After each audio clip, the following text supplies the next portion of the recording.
Welcome to the Jar Maths. இந்த வீடியோவில் நம்ம பார்க்க போகிறது 12th ஸ்டாண்டர்டுக்கான அப்ளிகேஷன் ஆஃப் டெரிவேட்டிவ்ஸ் அப்படிங்கிற சாப்டரில் எக்ஸசைஸ் 6.1ல் ஃபஸ்ட்டு கொஷின்லேருந்து நம்ம பார்க்க போகிறோம்.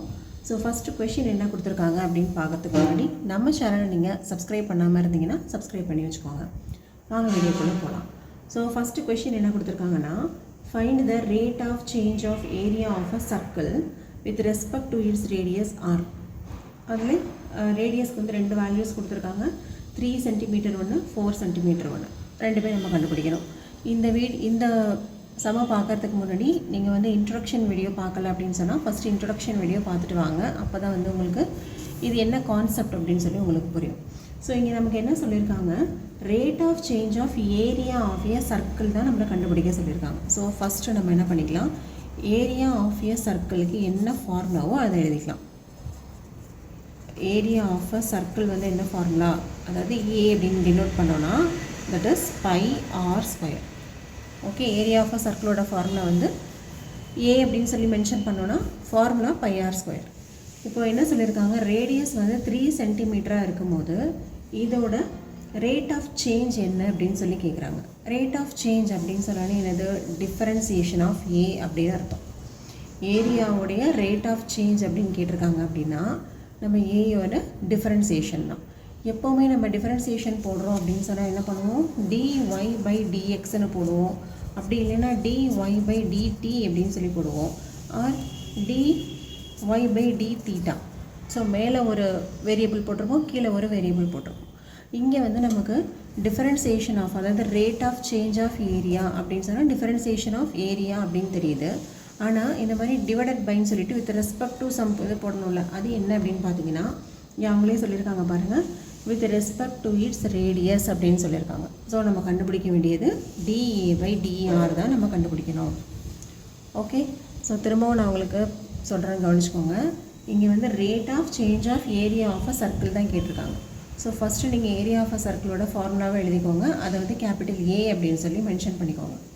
இப்போ rate of change of area கேட்டிருக்கிறாங்க. ரேட் ஆஃப் சேஞ்ச் அப்படின்னாலே இது என்னது, டிஃபரன்சியேஷன் தான். அப்போ டிஃபரன்சியேஷன் ஆஃப் ஏ தான் நம்ம கண்டுபிடிக்கணும். நம்ம எப்போவுமே டிஃபரன்சியேஷன் வந்து சும்மா பண்ண முடியாது, வித் ரெஸ்பெக்ட் ஏதாவது ஒரு எலமெண்ட் எடுக்கணும். ஸோ அந்த எலமெண்ட் என்னென்னு பார்த்தீங்கன்னா கொஷின்லேயே கொடுத்துருக்காங்க, with respect to its radius R. அதனால் நம்ம இங்கே டிஏ பை டிஆர் தான் போடணுமே தவிர டிஏ பை டிஎக்ஸ் எல்லாம் இங்கே போட முடியாது. ஸோ டிஏ பை டிஆர் தான் இப்போ நம்ம கண்டுபிடிக்க போகிறோம். இப்போது ஏயோட வேல்யூ வந்து பை ஆர் ஸ்கொயர், பை வந்து கான்ஸ்டன்ட்டு, அப்படியே வச்சுக்கோங்க. நம்ம ஜென்ரலாக எக்ஸ் ஸ்கொயரை டிஃப்ரென்ஷியேட் பண்ணோன்னா என்ன போடுவோம், 2xன்னு சொல்லி போடுவோமா. இங்கே அதே போல் தான் வித் ரெஸ்பெக்ட் ஆர் தான் டிஃப்ரென்ஷியேட் பண்ணிக்கிட்டு இருக்கோம். அப்போ ஆர் ஸ்கொயரோட டிஃப்ரென்சியேஷன் வந்து 2r. இதுக்கு மேலே நீங்கள் டிஆர் பை டிஆர்லாம் போட தேவையில்லை. சப்போஸ் நீங்கள் டிஆர் பை டிஆர்னு போட்டாலும் கேன்சல் ஆகி 1ன்னு வந்துட போகுது. அப்போ என்ன கிடைக்குது பாருங்கள், 2πr. ஓகே, நமக்கு ரெண்டு வேல்யூஸ் கொடுத்துருக்காங்க. ஃபஸ்ட்டு வேல்யூ வந்து ஆர் ஈக்குவல் டு 3 சென்டிமீட்டர். இப்போ 2π இன்ட்டு 3 ஏன்னு சொன்னால் நமக்கு கிவன் கண்டிஷன் வந்து ஆர் ஈக்குவல் டு 3 சென்டிமீட்டர்னு கொடுத்துருந்தாங்க. ஸோ அந்த வேல்யூவை சப்ஸ்டியூட் பண்ணிக்கிறேன். This is equal to 6π. அப்போது எனக்கு என்ன ஆன்சர் கிடைக்குதுன்னு பார்த்தீங்கன்னா, rate of change of area with respect to its radius is equal to 6π அப்படின்னு சொல்லி நமக்கு ஆன்சர் கிடைக்குது. இதுக்கு நம்ம வந்து என்ன யூனிட் போடணும் இல்லையா. இப்போது மேலே என்ன யூனிட்டுன்னு மேலே போடுங்க, கீழே என்ன யூனிட்டோ அதை கீழே போட்டுருங்க. ஏரியாவோட யூனிட் வந்து எப்போவுமே நம்ம ஸ்கொயர் யூனிட்ஸில் சொல்லுவோம். அப்போ இங்கே வந்து சென்டிமீட்டர் இருக்கிறதுனால இங்கே சென்டிமீட்டர் ஸ்கொயர் டிவைடட் பை இது வந்து ரேடியஸ். ரேடியஸ்னால் நம்ம எப்போவுமே எதில் சொல்லுவோம், சென்டிமீட்டர் மில்லிமீட்டர் இந்த மாதிரி தானே சொல்லுவோம். ஸோ இங்கே வந்து ரேடியஸ் வந்து சென்டிமீட்டரில் இருக்குது. So this is centimetre. இந்த யூனிட்ஸ் வந்து ரொம்ப ரொம்ப முக்கியம். இந்த யூனிட் வந்து நீங்கள் இங்கே என்ன வேரியபிள் சூஸ் பண்ணுறீங்களோ அதுக்கு தகுந்த மாதிரி. ஏரியாவாக இருந்தால் ஸ்கொயரில் வரும், ரேடியஸாக இருந்தாக்கா சென்டிமீட்டரில் வந்துட போகுது. இதுவே வால்யூமாக இருந்ததுனாக்கா க்யூப்பில் வரும். ஸோ இங்கே நம்ம என்ன வச்சு நம்ம டிஃபரன்ஷியேட் பண்ணுறோமோ அதை பேஸ் பண்ணி நீங்கள் யூனிட் வந்து போட்டுக்கலாம். ஸோ இதுதான், இவ்வளோ தான் வந்து இந்த 6.1 ஃபுல்லாகவே நம்ம இதே தான் நம்ம வந்து ஃபாலோ பண்ண போகிறோம், இந்த ஸ்டெப்ஸை. ஸோ இது வந்து ரொம்ப ரொம்ப ஒரு ஈஸியான ஒரு சாப்டர். நெக்ஸ்ட்டு இதுலேயே வந்து ஆப்ஷன் பி கொடுத்துருந்தாங்க இல்லையா. ஆப்ஷன் பியில் வந்து என்ன சொல்லியிருந்தாங்க, ரேடியஸ் வந்துட்டு 4 சென்டிமீட்டராக இருந்ததுன்னா என்ன கேட்டிருந்தாங்க அப்படின்னு சொன்னால், rate of change of area with respect to R தான் நம்மளை கேட்டிருந்தாங்க. நம்ம ஏற்கனவே இப்போ தானே pi R square D A by D R வந்து 2πr அப்படின்னு சொல்லி நம்ம ஃபைண்ட் அவுட் பண்ணியிருந்தோம். இப்போ ஆரோட வேல்யூ வந்து ஏற்கனவே 3 போட்டோம், இப்போ வந்து 4 சப்ஸ்டியூட் பண்ணுறோம். இப்போ திஸ் இஸ் ஈக்குவல் டு 8π அப்படின்னு கிடைக்கும். திரும்ப நம்ம யூனிட்ஸ் வந்து நம்ம எழுதணும். இந்த ஏரியாவோட யூனிட் வந்து சென்டிமீட்டர் ஸ்கொயர், ரேடியஸோட யூனிட் வந்து சென்டிமீட்டர். ஸோ இதுதான் வந்து செகண்ட் ஆப்ஷனுக்கான ஆன்சர். ஓகேவா? Next question number 2. இப்போது செகண்ட் கொஷினில் வந்து என்ன கொடுத்துருக்காங்க அப்படின்னா, volume of a cube is increasing at the rate of 8 cm3/s. So இங்கே நமக்கு வந்து என்ன வந்திருக்கு அப்படின்னு பார்த்தீங்கன்னா வால்யூம். ஸோ வால்யூம் வந்து வீன்னு சொல்லலாம். அதுதான் வந்து என்ன ஆகுதுன்னா இன்க்ரீஸ் ஆகுது அப்படின்னு சொல்கிறாங்க. இன்க்ரீஸ் அப்படின்னா கண்டிப்பாக அதில் வந்து சேஞ்ச் இருக்க போகுது. சேஞ்ச் அப்படின்னாவே நம்ம என்ன யூஸ் பண்ணுவோம்? டிவி.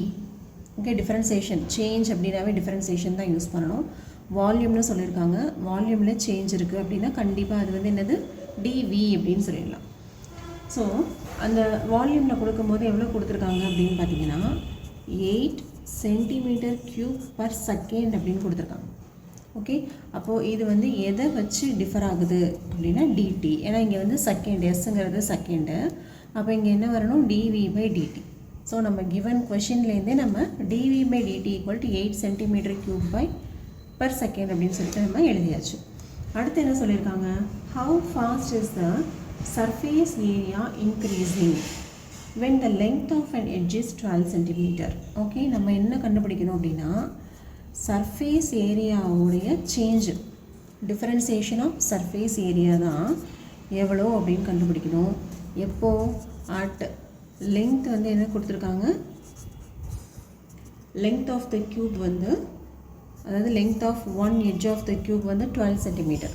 ஸோ க்யூப் அப்படின்னா உங்களுக்கு தெரியும் இல்லையா? க்யூப்னா என்னது? ஸ்கொயர் மாதிரி இருக்கக்கூடிய ஒரு 3D ஷேப். நம்ம ஏற்கனவே அந்த ரூபிக் க்யூப்லாம் விளையாடுவோம்ல, அதுதான் வந்து க்யூப் ஆக்சுவலாக. ஸோ ஒரு க்யூப் எடுத்துக்கிட்டிங்க அப்படின்னா அது வந்து எப்படி இருக்கும்? இப்படி தானே இருக்கும். ஸோ க்யூபுங்கும் போது எல்லா சைட்ஸுமே நமக்கு வந்து ஈக்குவலாக தான் இருக்க போகுது. ஸோ நான் என்ன பண்ணிக்கிறேன், ஃபஸ்ட்டு அந்த லெங்த் ஆஃப் எட்ஜு, இந்த இது ரெண்டையும் தான் நம்ம வந்து எட்ஜுன்னு சொல்லுவோம். அது ஒரு சைடே நம்ம வந்து என்னென்னு சொல்லுவோம்? எட்ஜ் அப்படின்னு சொல்லுவோம். ஸோ இல்லை, எட்ஜை வந்து நம்ம வந்து எக்ஸ் அப்படின்னு சொல்லி எடுத்துக்கிறோம். ஏன்னா இது வந்து க்யூபுங்கிறதுனால ஒரு எட்ஜு வந்து எக்ஸ்ன்னு எடுத்திங்கன்னா எல்லா எட்ஜஸுமே நமக்கு வந்து எக்ஸுக்கு தான் ஈக்குவலாக இருக்க போகுது. ஸோ இப்போ நமக்கு வால்யூமில் உள்ள ரேட் ஆஃப் சேஞ்ச் வந்து அவங்களே கொடுத்துட்டாங்க. நம்மளை என்ன கண்டுபிடிக்க சொல்லியிருக்காங்கன்னா இந்த க்யூபோட சர்ஃபேஸ் ஏரியாவோட ரேட் ஆஃப் சேஞ்ச் தான் நம்மளை கண்டுபிடிக்க சொல்லியிருக்காங்க. இன்னொன்று என்ன கொடுத்துருக்காங்கன்னா லெங்த் வந்து 12 cm எடுத்துக்க சொல்லியிருக்காங்க. ஸோ இதை வச்சுட்டு நம்ம வந்து எப்படி கால்குலேட் பண்ணுறது அப்படின்னு சொல்லி பார்க்கலாம். இப்போ நமக்கு வந்து என்ன தெரியுமோ அதை ஃபஸ்ட்டு நம்ம யூஸ் பண்ணிக்கலாம். dv/dt வந்து 8 cm3 கொடுத்துருக்காங்களா? ஸோ அதை தான் நான் வந்து இப்போ யூஸ் பண்ணிக்க போகிறேன். That is volume of a cube வந்து நமக்கு ஏற்கனவே ஃபார்முலா தெரியும், x3. அதாவது இங்கே நம்ம வந்து a அப்படின்னு எடுத்துக்கிட்டோன்னா a3ன்னு போட்டுக்கலாம். நம்ம எக்ஸ்ன்னு எடுத்ததுனால x3 அப்படின்னு போட்டிருக்கோம். ஏன்னு போட்டோன்னா நமக்கு வந்து கான்ஸ்டன்ட் மாதிரி தோணும். ஆனால் இது வந்து கான்ஸ்டன்ட் கிடையாது, வேரியபிள். ஏன்னா இது வந்து க்யூப் தானே. க்யூபுங்கும் போது அதோட லெங்த் வந்து அதோட எட்ஜோட சைஸ் வந்து சின்னதாகவும் இருக்கலாம், பெருசாகவும் இருக்கலாம், இல்லை ரொம்ப பெரிய ஒரு க்யூபாக கூட இருக்கலாம். அப்போ இது வந்து நம்ம வேரியபிள், இது வந்து வேரியபிள் தானே தவிர கான்ஸ்டன்ட் கிடையாது. ஸோ v = x3 அப்படின்னு சொல்லி எடுத்துக்கலாம். இப்போது இதுக்கு வந்து dv/dt கண்டுபிடிங்க. Rate of change of volume with respect to t கண்டுபிடிக்கிறோம். இப்போ இங்கே என்ன வரும்? x3ஓட டிஃபரன்சியேஷன் 3x². இப்போ நம்ம வந்து வித் ரெஸ்பெக்ட் டு எக்ஸே பண்ணலை, வித் ரெஸ்பெக்ட் டு t தான் டிஃபரன்ஷியேட் பண்ணிக்கிட்டு இருக்கோம். அப்போ dx/dt வந்து கண்டிப்பாக போடணும். நெக்ஸ்ட்டு dv/dt வந்து நமக்கு என்னென்னு தெரியும் இல்லையா? dv/dt வந்து கொஷின்லேயே கொடுத்துருந்தது 8 cm3/s. ஸோ இந்த dv/dtயோட வேல்யூவை இங்கே நம்ம அப்ளை பண்ணிக்கலாம். ஸோ dv/dtக்கு பதிலாக 8 3x² dx/dt. இப்போ இதிலேருந்து நம்ம என்ன பண்ணிடலாம்? இதை மட்டும் லெஃப்ட் கொண்டு வாங்க. இப்போ 8/3x² = dx/dt அப்படின்னு கிடைக்குது. இப்போ எதுக்காக நம்ம வந்து இந்த dx/dtலாம் கண்டுபிடிச்சி வச்சுருக்கோம் அப்படின்னு கேட்டிங்கன்னா, நம்ம ஆக்சுவலாக என்ன கண்டுபிடிக்கணும் அப்படின்னு பார்த்தீங்கன்னா rate of change of surface area தான் நம்ம கண்டுபிடிக்கணும். Okay, rate of change of surface ஏரியாவோட வேல்யூ தான் நம்ம என்னன்னு சொல்லி கண்டுபிடிக்கணும். ஸோ இது இருக்கட்டும். இது எதுக்காக நம்ம கண்டுபிடிச்சோங்கிறது நெக்ஸ்ட்டு நம்ம கண்டினியூ பண்ணும்போது உங்களுக்கு புரியும். இப்போது surface area of a cube, surface area of a cube equal to 6 into a square x square. நம்ம யூஸ்வலாக வந்து 6 into a ஸ்கொயர்னு நீங்கள் ஃபார்முலா படிச்சிருப்பீங்க. சைடு வந்து a அப்படின்னு எடுத்துக்கிட்டால் இங்கே நம்ம சைடு வந்து எக்ஸ்ன்னு எடுத்ததுனால 6x ஸ்கொயர் அப்படின்னு சொல்லி போட்டுக்கிறோம். இப்போ இதோட ரேட் ஆஃப் சேஞ்ச் தானே நமக்கு வேணும். இதோட ரேட் ஆஃப் சேஞ்சுனா என்னது? இதை வந்து நம்ம எஸ் அப்படின்னு எடுத்துக்கலாம். எஸ்ன்னு என்னது? Surface area of a cube அப்படின்னு எடுத்துக்கிட்டோன்னா இப்போ நம்ம rate of change of surface area இப்போ ds/dt தான் நம்ம கண்டுபிடிக்கணும். 6 வந்து கான்ஸ்டன்ட்டு, எக்ஸ் ஸ்கொயரோட டிஃப்ரென்சியேஷன் 2x, திருப்பி எக்ஸுக்கு ஒரு differentiation dx/dt. Okay, this is equal to 6 2s are 12. X length of one edge வந்து நமக்கு எவ்வளோன்னு கொடுத்துருந்தாங்க? லென்த் வந்து 12 சென்டிமீட்டர்னு எடுத்துக்க சொல்லியிருக்காங்களா? ஸோ இந்த எக்ஸுக்கு பதிலாக நீங்கள் வந்து 12 அப்ளை பண்ணிக்கோங்க. dx/dt. ஓகே, இந்த dx/dt தான் இப்போ நம்ம அப்ளை பண்ணிக்க போகிறோம். ஸோ ஏற்கனவே கண்டுபிடிச்சி வச்சுருக்கோமா? 8/3x². ஓகே, இப்போ உங்களுக்கு புரியுதா எதுக்காக நம்ம வந்து இந்த dx/dt கண்டுபிடிச்சோம் அப்படின்னு சொல்லிட்டு?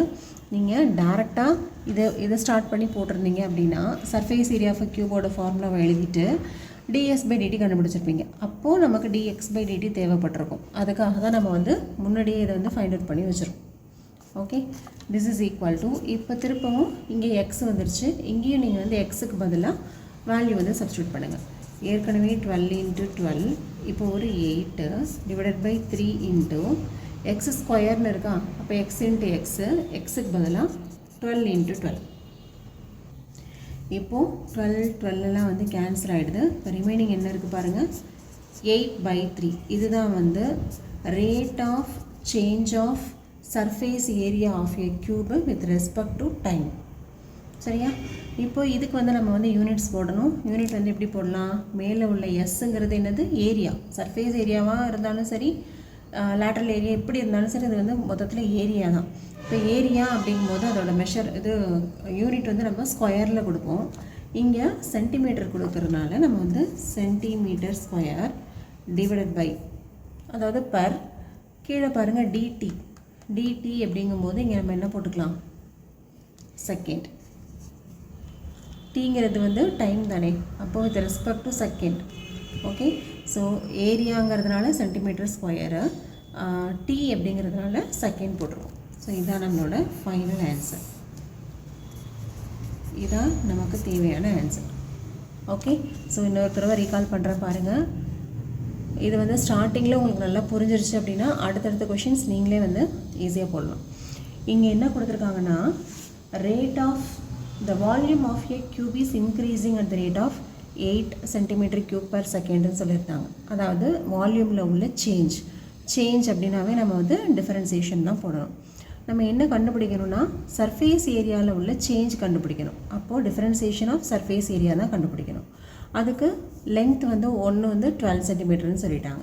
ஸோ இது வந்து ஒரு க்யூபுங்கிறதுனால நம்ம டேரெக்டாக சர்ஃபேஸ் ஏரியா ஆஃப் க்யூப் வந்து 6x² அப்படின்னு எழுதிடலாம். இதோட சேஞ்சை தான் கேட்டிருக்காங்க. ஸோ ds/dt கண்டுபிடிக்கணும்.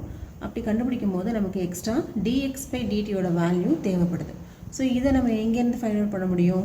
நம்ம வந்து ஏற்கனவே இந்த dv/dt கொடுத்துருக்காங்க இல்லையா, இதை நம்ம யூஸ் பண்ணிக்கிறோம். ஸோ அதுக்கு என்ன பண்ணுறோம்? வால்யூம் ஆஃப் அ க்யூபோட ஃபார்முலாவை எழுதியாச்சு. dv/dt கண்டுபிடிங்க. அப்போ dx/dtயோட ஆன்சர் வந்து அதுலேருந்து கிடச்சிரும். இப்போ இந்த dx/dtயோட வேல்யூவை நம்ம இந்த ds/dt கண்டுபிடிக்கிறோம் இல்லையா, சர்ஃபேஸ் ஏரியா, அதில் சப்ஸ்டியூட் பண்ணிங்கன்னா கடைசியாக நமக்கு வந்து ஆன்சர் கிடச்சிரும். யூனிட்ஸ் போடும்போது இது வந்து சர்ஃபேஸ் ஏரியாவோட சேஞ்ச், அதனால் இதுக்கு வந்து சென்டிமீட்டர் ஸ்கொயர் போட்டிருக்கோம். With respect to time differentiate பண்ணியிருக்கிறதுனால அதோட யூனிட் வந்து செகண்ட்ஸ், எஸ்ன்னு போட்டிருக்கோம். So 8/3 cm² per second. இதான் வந்து இந்த கொஷினுக்கான answer. Next question number 3. Third question பாருங்கள். Radius of a circle is increasing. அப்போ இங்கே எது வந்து சேஞ்ச் ஆகுதுன்னா சர்க்கிளோட ரேடியஸ். எப்போவுமே நம்ம ஆர்ன்னு தான் எடுப்போம். இதுதான் வந்து சேஞ்ச் ஆகுது. அப்போ dr அப்படின்னு போட்டுக்கணும். radius of a circle is increasing uniformly at the rate of 3 cm per second. எவ்வளோ கொடுத்துருக்காங்க? 3 cm per second. இது வந்து given condition. இங்கே per second அப்படிங்கிறதுனால கண்டிப்பாக இது வந்து dr/dt யோட வேல்யூ தான். ஸோ ஃபஸ்ட்டு உங்களுக்கு கொஷினை பார்த்து என்ன கொடுத்துருக்காங்கன்னு எழுத தெரிஞ்சுக்கணும். அப்படி எழுத தெரிஞ்சால் மட்டும்தான் நம்ம அடுத்து வந்து ஃபார்முலாவை யூஸ் பண்ணி டிஃபரன்ஷியேட் பண்ணி போட முடியும். ஸோ ஃபஸ்ட்டு வந்து கிவன் கொஷின்லேருந்து இந்த மாதிரி கண்டிஷன்ஸை எழுதுறதுக்கு கற்றுக்கோங்க. இப்போது என்ன சொல்லியிருக்காங்க? ரேடியஸ் தான் வந்து இன்க்ரீஸ் ஆகுதுன்னு சொல்லியிருக்காங்க. அதனால் dr போட்டாச்சு. எவ்வளோன்னு சொன்னால் 3 cm per secondன்னு சொல்லியிருக்காங்க. செகண்ட் அப்படின்னு சொன்னதுனால அது வந்து இந்த டைமை பொறுத்து தானே டிஃப்ரென்ஷியேட் பண்ணணும். அதனால தான் dt அப்படின்னு போட்டாச்சு. அடுத்து நம்மளை என்ன கேட்டிருக்காங்கன்னா, find the rate at which the area of a circle. Area of a circle வந்து எப்போவுமே நம்ம டீன் தான் ஏன்னு சொல்லி தான் எடுப்போம். இதோட ரேட் ஆஃப் சேஞ்சை தான் கண்டுபிடிக்கணும். அப்போ dA தான் நம்ம ஃபைண்ட் அவுட் பண்ண வேண்டிய quantity. So find the rate of which the area of the circle is increasing when the radius is 10 cm. dA தான் நம்ம வந்து கண்டுபிடிக்கணும். எப்போது r = 10 cm இருக்கும்போது. அப்போ கண்டிப்பாக dA/dr தான். ஏன்னா r தான் வந்து சேஞ்ச் ஆகிக்கிட்டே இருக்க போது. அப்போ dA/dr தான் நம்ம கண்டுபிடிக்க வேண்டிய வேல்யூ. ஓகே, இந்த இடத்துல நீங்கள் dA/dr போட்டிங்கன்னா தப்பாயிடும். ஏன் அப்படின்னு சொன்னால் நமக்கு இன்னொரு இது எப்படி இருக்குது? dr/dt அந்த ரேடியஸே எதை பொறுத்து டிஃபர் ஆகுதுன்னு பார்த்தீங்கன்னா டைமை வச்சு டிஃபர் ஆகிக்கிட்டே இருக்குது. ஓகேவா? ரேடியஸ் வந்து டைமை பொறுத்து டிஃபர் ஆகுது. அதனால தான் நமக்கு dr/dt கொடுத்துருக்காங்க. அப்போ இந்த இடத்துல நம்ம dA/dr அப்படின்னு போட்டோம்னா தப்பாயிடும். அப்போது ஏற்கனவே ரேடியஸ் வந்து டைமை வச்சு டிஃபர் ஆகிக்கிட்டு இருக்கிறதுனால dA/drன்னு போடக்கூடாது. அதுக்கு பதிலாக dt தான் போடணும். ஓகே, ஏன்னா ரேடியஸே வந்து டைமை வச்சு சேஞ்ச் ஆகிக்கிட்டே இருக்குது. ஓகேவா? ஸோ நம்ம ஃபைனலாக கண்டுபிடிக்க வேண்டியது dA/dt தான். ஸோ ஒரு கொஷின்லேருந்து என்ன கொடுத்துருக்காங்க, என்ன கண்டுபிடிக்கணும். இதுதான் வந்து நம்ம இது வந்து நம்ம சொல்கிறது வந்து இந்த சாப்டருக்கு மட்டும் இல்லை, நீங்கள் எந்த சாப்டர் எடுத்தாலும் மேக்ஸில் என்ன கொடுத்துருக்காங்க, என்ன கண்டுபிடிக்கணும் அப்படிங்கிறது தெளிவாக எழுதி முடிச்சிட்டிங்கனாவே பாதி சம்ம வந்து சால்வ் பண்ண மாதிரி. ஓகேவா? ஸோ இப்போ நம்ம வந்து சொல்யூஷனுக்கு போயிடலாம். இப்போது ஏரியா ஆஃப் அ சர்க்கிள் தானே வேணும். Area of a circle, area of a circle formula வந்து என்னது? πr². அதாவது A = πr². இதுலேருந்து நமக்கு என்ன வேணும்? dA/dt தான் வேணும். So dA/dt. π is a constant. r² differentiation 2r and with respect to t தானே டிஃபரன்ஷியேட் பண்ணுறோம். இப்போ இதுக்கு ஒரு dr/dt. இப்போது 2πr dr/dt வேல்யூ வந்து என்னது? 3 cm கொடுத்துருக்காங்க. அப்போ அதுக்கு வந்து நீங்கள் 3 போட்டுக்கலாம். அண்ட் ஆரோட வேல்யூமே நமக்கு தெரியும் இல்லையா? இப்போ 2 × π. ஆரோட வேல்யூ வந்து 10ன்னு சொல்லியிருக்காங்க. இது ஏற்கனவே ஒரு 3 இருக்குது. 3 2s are 6, 6 × 10 60 π. இதுதான் என்னது? Rate of change of area with respect to the time. ஓகேவா? ஸோ இங்கே ஏரியாவோட யூனிட் வந்து என்னது? cm². பர் டைமோட யூனிட் வந்து நம்ம எப்போவுமே செகண்ட்ஸில் சொல்லுவோம். ஸோ இதான் நமக்கு தேவையான ஆன்சர். ஆன்சர் போடும்போது கண்டிப்பாக நீங்கள் இந்த யூனிட்ஸும் வந்து போடணும். அந்த யூனிட்ஸ் வந்து இங்கே என்ன இருக்கோ அதை பேஸ் பண்ணி போட கற்றுக்கோங்க. ஓகேவா? இந்த கொஷினில் நம்ம ஏற்கனவே வந்து dA/dr அப்படின்னு சொன்னோம். ஆனால் ஏற்கனவே ரேடியஸே with respect to t differentiate ஆகிக்கிட்டே இருக்கிறதுனால dA/dr அப்படின்னு போடக்கூடாது, dA/dt தான் போடணும். ஓகேவா? Next question number 4. Fourth question என்ன கொடுத்துருக்காங்கன்னா, edge of a variable cube is increasing. இங்கே எது வந்து இன்க்ரீஸ் ஆகுது? இப்போ சப்போஸ் எக்ஸுங்கிறது தான் வந்து அந்த கியூபோட எட்ஜுன்னு எடுத்துக்கலாம். எட்ஜ்னா என்னது? இந்த சைடுன்னு நம்ம சொல்லுவோம். அதாவது ஒரு ஸ்கொயரை சொல்லும் போது சைடு அப்படின்னு சொல்லுவோம். இது வந்து நமக்கு கியூப் அப்படிங்கிறதுனால இதை வந்து எட்ஜுன்னு சொல்கிறாங்க. இந்த எட்ஜ் வந்து நம்ம எக்ஸ்ன்னு எடுத்துக்கிறோம் அப்படின்னு வச்சுக்கோங்களேன். இந்த எட்ஜு தான் வந்து இங்கே என்ன ஆகுது? இன்க்ரீஸ் ஆகிக்கிட்டே இருக்குது. அப்போ இன்க்ரீஸ் ஆகுதுன்னா இதுதான் வந்து டிஃபர் ஆகிக்கிட்டே இருக்க போகுது. ஸோ டிஃபரன்சியேஷன் ஆஃப் எக்ஸு அது என்ன ரேட்டில் இருக்குது அப்படின்னு சொல்கிறாங்க? 3 cm/s சொல்லியிருக்காங்க. ஸோ இங்கே பர் செகண்டுங்கிறதுனால கண்டிப்பாக இது வந்து dx/dt வேல்யூ தான். Okay, next how fast is the volume of the cube increasing. நம்ம என்ன கண்டுபிடிக்கணும் அப்படின்னா விங்கிறத வால்யூம்னு எடுத்துக்கிட்டால் டிவி தான் நம்ம வந்து ஃபைண்ட் அவுட் பண்ணணும். வால்யூமில் எவ்வளோ இன்க்ரீஸ் இருக்குது அப்படின்னு சொல்லி கண்டுபிடிக்கணும். when the edge is 10 cm long, அதாவது x equal to 10 cm இருக்கும்போது வால்யூமில் எவ்வளோ வந்து இன்க்ரீஸ் ஆகிருக்கும் அப்படின்னு சொல்லி தான் நமக்கு கொஷின் கேட்குறாங்க. அப்போ இங்கே நம்ம dv/dt தான் நம்ம வந்து ஃபைண்ட் அவுட் பண்ண வேண்டிய வேல்யூ. ஓகே, ஃபஸ்ட்டு நம்ம என்ன பண்ணிடலாம், வால்யூம் ஆஃப் இது வந்து க்யூப் தானே, ஸோ வால்யூம் ஆஃப் அ க்யூபுக்கு ஃபார்முலா ஃபஸ்ட் எழுதிடலாம். Volume of a cube equal to X. So that is v equal to X cube. நம்ம என்ன கண்டுபிடிக்கணும், dv/dt தான் வந்து கண்டுபிடிக்கணும். அப்போது எக்ஸ் க்யூபோட டிஃப்ரென்சியேஷன் 3x², எக்ஸோட டிஃப்ரென்சியேஷன் dx/dt. ஓகே, இப்போ இதில் dx/dt x² இதோட வேல்யூ சப்ஸ்டியூட் பண்ணால் வேலை முடிஞ்சிருச்சு. இப்போ இதுக்கு வந்து ஃபஸ்ட் என்ன வரும், dv/dt equal to 3 into x². எக்ஸோட வேல்யூ வந்து என்னென்னு சொல்லியிருக்காங்க, 10ன்னு சொல்லியிருக்காங்க. அப்போது 10 இன்ட்டு 10, 10² பதிலாக 10 இன்ட்டு 10 இன்ட்டு dx/dt இருக்கு இல்லையா, அது எவ்வளோ கொடுத்துருக்காங்க, 3ன்னு கொடுத்துருக்காங்க. So that is equal to 3. 3 3s are 9, 9 into 100, 900. இது வந்து என்னது, dv/dt. பிங்கிறது என்னது, வால்யூம் அப்படிங்கிறதுனால இதுக்கு சென்டிமீட்டர் க்யூப் போடணும். பர் டீங்கிறதுனால டைமுங்கிறதுனால இதுக்கு செகண்ட்ஸ் போட்டுக்கலாம். ஸோ இதான் வந்து வால்யூமில் இருக்கக்கூடிய சேஞ்சு. ஓகே, 5th கொஷின் பாருங்கள். A stone is dropped into a quiet lake and waves move in circles at the speed of 5 cm/s.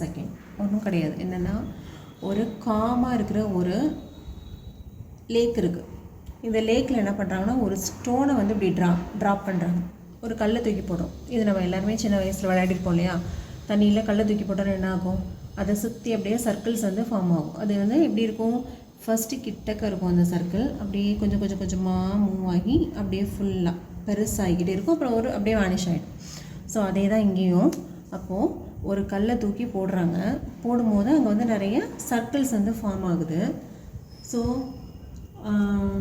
Waves, அதை தான் வந்து வேவ்ஸ்ன்னு சொல்லியிருக்காங்க. Waves move in circles. Wave வந்து என்ன ஷேப்பில் வந்து மூவ் ஆகும், கண்டிப்பாக வந்து சர்க்கிள் ஷேப்பில் தான் மூவ் ஆக போகுது. அதோட ஸ்பீடு வந்து எவ்வளோன்னு சொல்லியிருக்காங்கன்னா, ஸ்பீடு கிடையாது, ஆஃப் 5 cm/s. அவ்வளோ அதாவது எப்படின்னா, இப்போ ஒரு ஃபஸ்ட்டு செகண்டில் வந்து 5 cm இருக்குன்னா, அடுத்த 2வது செகண்டில் அந்த சர்க்கிளோட ரேடியஸ் வந்து எவ்வளோன்னா 10 cm போகுது. அப்போ அவ்வளோ பெருசாக போகுது. ஃபஸ்ட்டு வந்து ஃபார்ம் ஆகிற வேவ் வந்து 5 cm ரேடியஸில் இருந்ததுன்னா, அடுத்த செகண்டே அந்த ரேடியஸ் வந்து எவ்வளோ போகுதுன்னா 10 cm போகுது. அதுக்கு அடுத்தது 15 போகுது, அதுக்கு அடுத்தது 20 போகுது. இப்படி அதோட ரேடியஸ் வந்து இன்க்ரீஸ் ஆகிக்கிட்டே இருக்குது. ஸோ இங்கே 5 cm/s என்ன அப்படின்னு பார்த்தீங்கன்னா, dr/dt ஈக்குவல் டு 5 cm/s. சரியா, அவங்க கொடுத்துருக்கிறது dr/dt தான். ஸ்பீடுக்கும் இங்கே எதுவும் சம்மந்தம் கிடையாது. நம்ம வந்து ஒரு கல்லை வந்து தூக்கி போட்டோன்னா அது விழுந்த இடத்துலேருந்து அப்படியே வந்து வேவ்ஸ் வந்து ஃபார்ம் ஆகுது.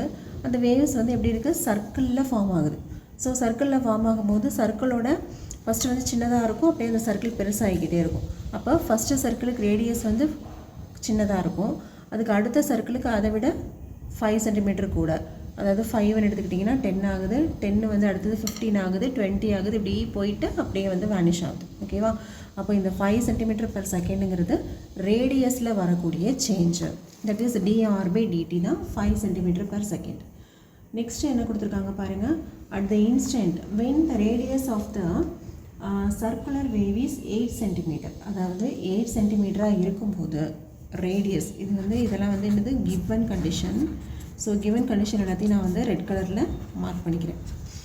ஓகேவா, நெக்ஸ்ட்டு ரேடியஸ் வந்து 8 cm இருக்கும்போது how fast is the enclosed area increasing. ஓகேவா, அந்த வேவ்ஸால் ஒரு தூக்கி போடும்போது அந்த சர்க்கிள் ஃபார்ம் ஆகுது. அப்போ அந்த சர்க்கிள்குள்ளார சம் ஏரியா கிடச்சிருக்கும் இல்லையா, அந்த ஏரியா தான் எவ்வளோ வந்து வேரி ஆகுது அப்படின்னு சொல்லி கண்டுபிடிக்க சொல்லியிருக்காங்க. அப்போது ஏரியாங்கும் போது dA/dt வந்து நம்ம கண்டுபிடிக்கணும். ஸோ ரெகுலராக நம்ம எழுதுகிற மாதிரி தான் ஏரியாவோட சேஞ்ச் தான் கண்டுபிடிக்க சொல்லியிருக்காங்க. ஸோ ஏரியா ஆஃப் எ சர்க்கிளுக்கு நமக்கு ஏற்கனவே ஃபார்முலா தெரியும், that is pi R square. இப்போ A equal to pi R ஸ்கொயர்னு எழுதிக்கலாம். நமக்கு dA by dt தான் வேணும். Pi is a constant, R ஸ்கொயரோட டிஃப்ரென்சியேஷன் 2r, திருப்பி ஆரோட differentiation dr by dt. So இப்போ நமக்கு எல்லாமே வேல்யூஸ் தெரியும். பை 2, ஆரோட வேல்யூ வந்து 8ன்னு சொல்லியிருக்காங்க, dr by dtயோட வேல்யூ வந்து 5ன்னு சொல்லியிருக்காங்க. So 5 2s are 10, 10 into 8 80 by. இது வந்து என்னது dA by dt. ஓகே, இப்போ இதுக்கு யூனிட்ஸ் போடணும். இதுவும் வந்து ஏரியா தான். அப்போ இங்கே வந்து சென்டிமீட்டர் ஸ்கொயர் பர், இது வந்து டீங்கிறதுனால செகண்ட்ஸ். ஸோ இதான் நமக்கு தேவையான ஆன்சர். ஓகேவா? இவ்வளோ ஒரு சிம்பிளான ஒரு சொல்யூஷன் தான். பட் அவங்க கொடுத்துருக்கிறது வந்து ஒரு ஸ்டோரி மாதிரி கொடுத்துருக்காங்க. அதுலேருந்து நம்ம இதெல்லாம் வந்து ஃபைண்ட் அவுட் பண்ணி எழுதியிருக்கோம். ஓகே, ஒரு ஸ்டோனை வந்து ட்ராப் பண்ணும்போது சர்க்கிள் ஃபார்ம் ஆகுது. அந்த சர்க்கிள் என்னாகும், சின்னதாக இருக்கும், அப்படியே கொஞ்சம் கொஞ்சமாக பெருசாகிட்டே இருக்கும். ஸோ அப்போ அந்த ஏரியாவும் பெருசாகிட்டே இருக்கும். அந்த ஏரியாவோட சேஞ்சு தான் என்னென்னு கேட்குறாங்க. ஸோ dA by dt கண்டுபிடிச்சாச்சு. இதோட இந்த வீடியோ கம்ப்ளீட் ஆகுது. நம்மளோட நெக்ஸ்ட் வீடியோவில் 6th கொஷின்லேருந்து நம்ம பார்க்கலாம். நம்ம சேனல் உங்களுக்கு பிடிச்சிருந்ததுன்னா லைக் பண்ணுங்கள், ஷேர் பண்ணுங்கள். தேங்க்யூ ஃபார் வாட்சிங். இதில் ஏதாவது உங்களுக்கு டவுட்ஸ் இருந்ததுன்னா நீங்கள் தாராளமாக கமெண்ட் செக்ஷனில் கேளுங்கள். ஓகே.